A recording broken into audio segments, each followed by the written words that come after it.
Militants issued members of Congress. Folks are making a decision. Do they stand with Israel? Do they stand with the Palestinians? You've got critics of Black Lives Matter Chicago for what they've been posting. And so we've just seen, again, a significant number, a significant, 1 second. All right, folks, let me just pull this. We just pull. I, crisis. And we saw that.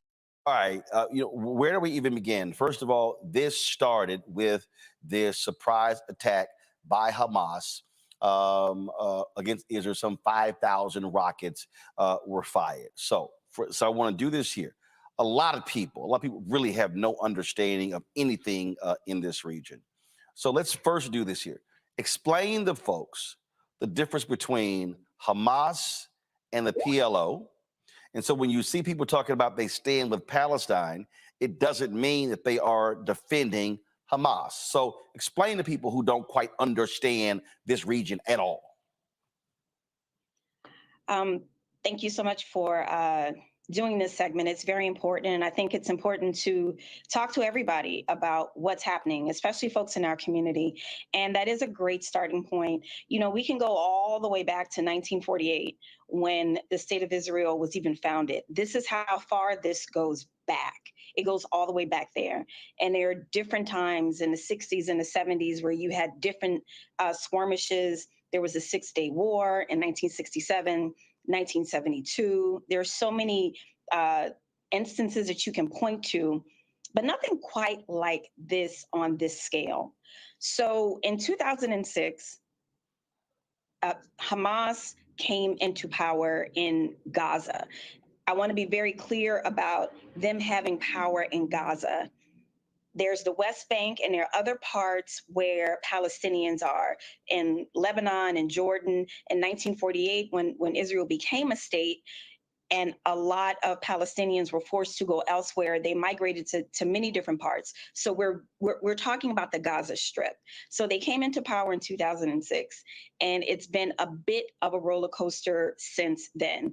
They ousted the Fatah party that was there, and then also the PLO.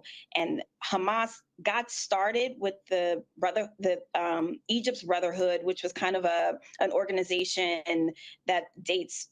I forget exactly when they came into power, but it was a pretty powerful organization. But then they broke off, and then they became Hamas. So they've had a presence, I would say, probably since the 80s, and they slowly gained power. And they officially came into power in 2006. So when you say coming to power, folks have to understand that was an election. And this was when President George W. Bush was there. And there were a number of people who were trying to explain to the Bush administration, do not move forward with this election. Hamas is going to win. So Condoleezza Rice was Secretary of State. They said, no, there's going to be an election there. And that's exactly what happened there in the Gaza Strip. And so what you had Hamas who was saying to people, we're going to provide you food, shelter, things along those lines. We're talking about a territory with about 2 million people, half of them children. 90% of the place doesn't have electricity. You've had the UN Secretary General literally call this an open air prison. And so folk have to understand really what this area is like and really what is going on here, which explains why Hamas has been able to control the Gaza Strip. Go ahead.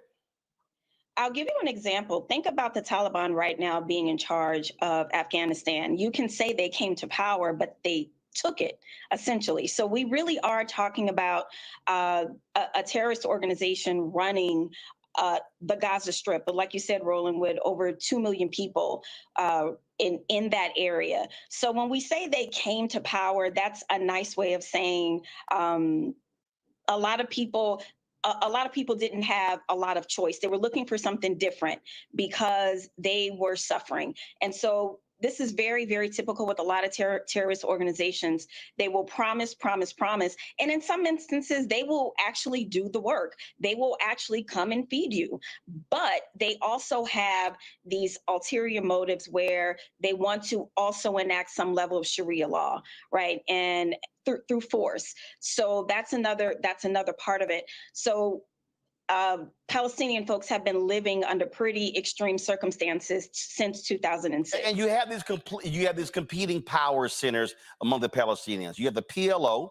Yasser Arafat was their leader for a very long time, and they were the traditional group. You've got Hamas, which some may call the militant wing. And so you have folks at odds. Now we're seeing stories out of Israel saying that Netanyahu wanted to isolate the PLO and then support being driven to Hamas to be able to then, frankly, crush both.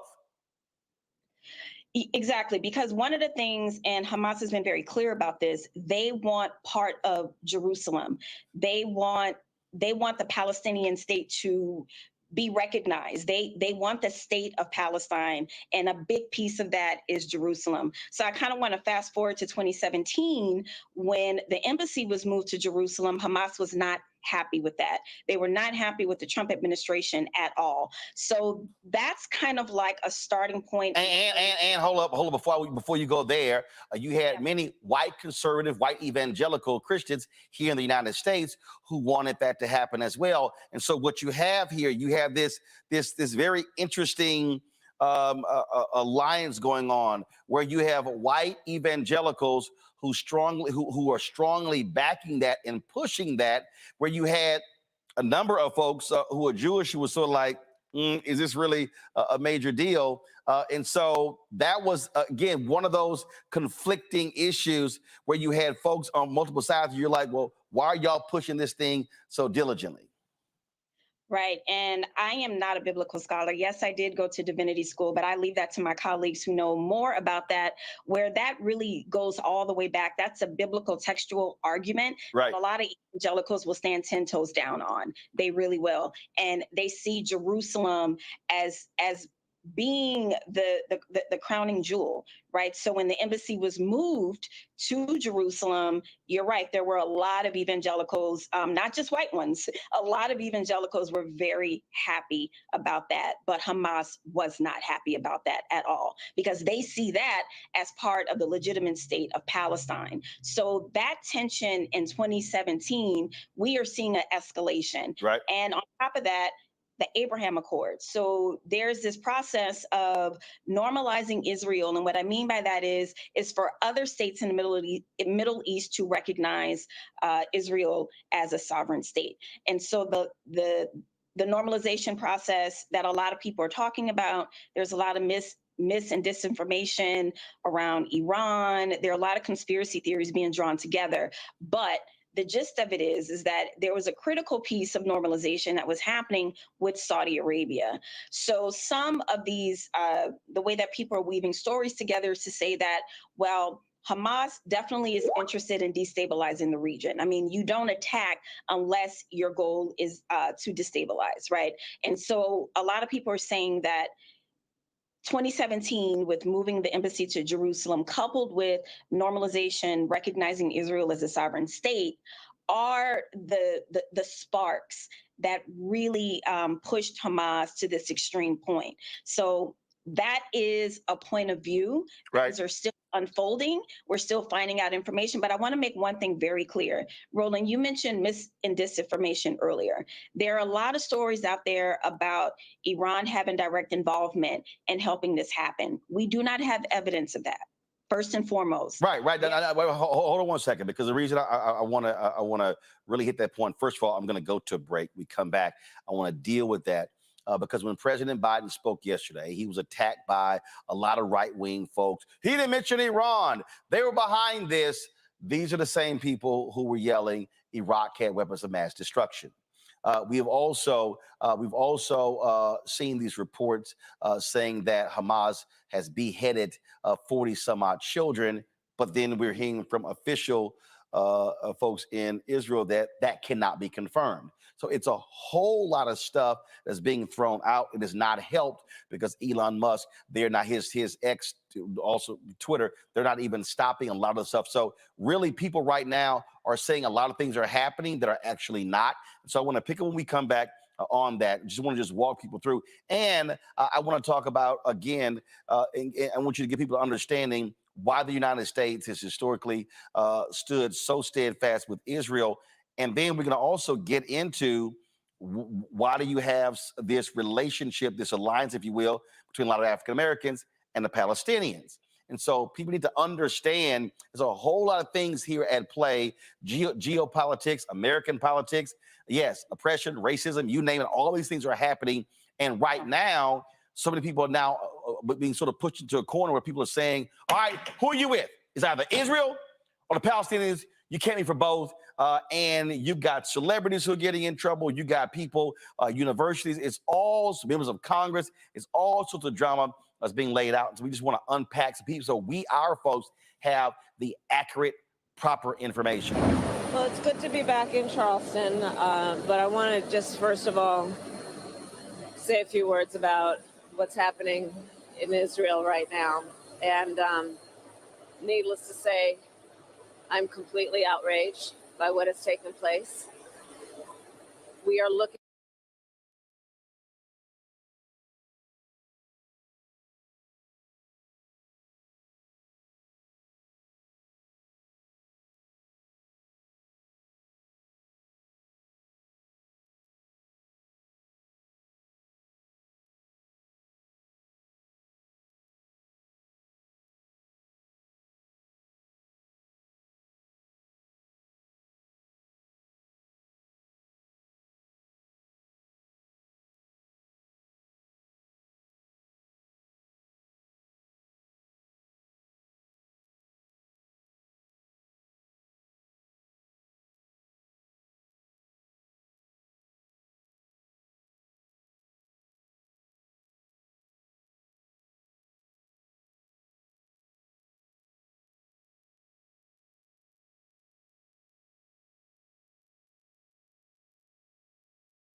at extreme acts of terrorism that must be condemned in no uncertain terms.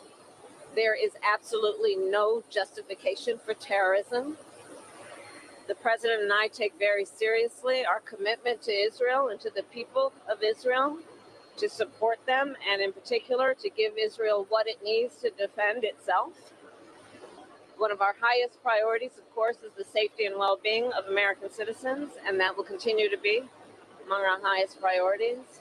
It is also critically important that, as we have been, we will stay in constant communication and contact with our allies, with our Israeli partners, with members of Congress, as we have been doing in these last few days. In fact, this morning, I was on a call that the president was on with Prime Minister Netanyahu, which is now one of many calls that have taken place, to restate our commitment that is unwavering to stand with Israel and the Israeli people. So thank you. All right, that was Vice President Kamala Harris today. We go back to our guest, Dr. Nola Haynes, national security expert. Nola, for people who don't understand the relationship between the United States and Israel, very close. We send Israel billions of dollars annually.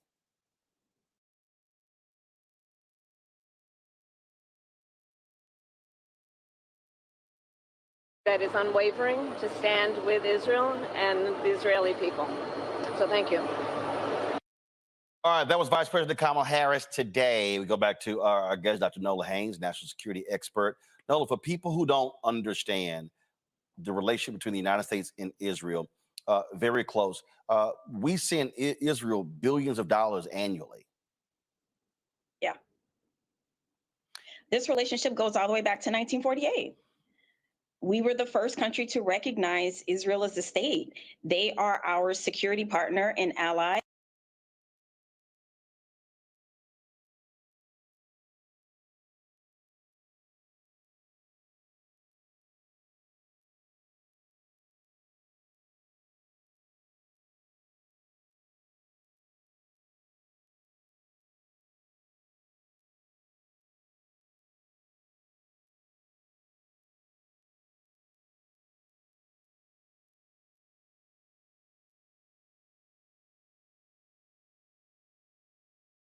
They believe in democratic values, and a relationship is very, very strong. And when you say our security partner, folks have to understand we rely on Israel and the relationship and intelligence when it comes to many of those other countries in the Middle East that are not that don't have democracies, and that and for many of them they have been enemies of Israel.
And vice versa. Absolutely.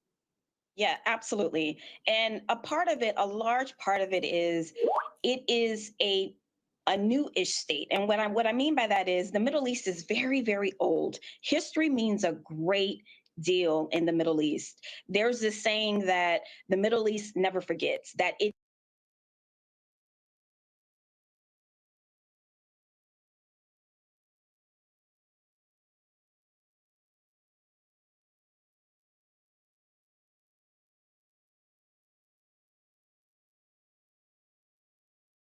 knows its history. So you have a newly formed state where Palestinians believe is their land. You know, like Native Americans here believe that much of this country, if not all, belongs to them. It is something very similar.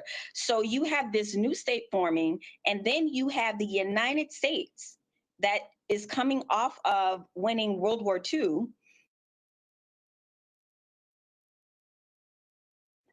And pretty much destroying two countries in Japan, you have this new emerging superpower backing Israel. So who's going to go up against that country? And again, what you had here was you had a country that was created because you had European Jews who were being killed in Germany, and so it was the creation, frankly, of their own country, a homeland for them.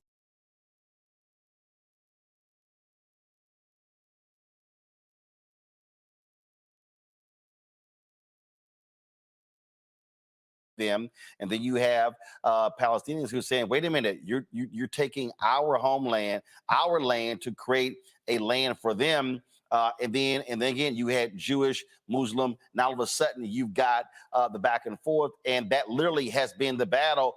Whose land is it? Who owns it? And then when you throw in the, yes, those white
conservatives, the white evangelicals, their whole deal is, wait a minute, that land originally belonged to Israel. And so you've got all of these conflicting things going. And so the United States has been trying to pursue this two-state solution.